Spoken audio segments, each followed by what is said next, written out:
ஏய் கீதிகா இறங்கி போ. ஏய் நான் யானை மாறலங்க, நீ தான் யானை மாதிரி தான் இருக்க.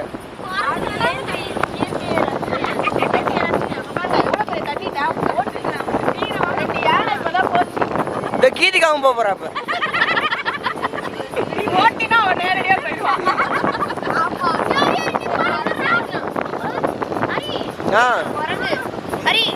யானை இருக்கு போல இங்க. யானை சாணிக்குள்ள போர்டு போட்டிருக்கு.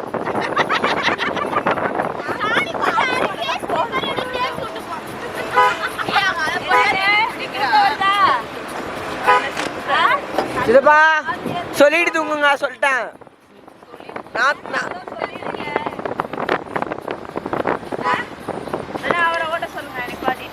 இருங்க பின்னாடி வர கார் வர வருது.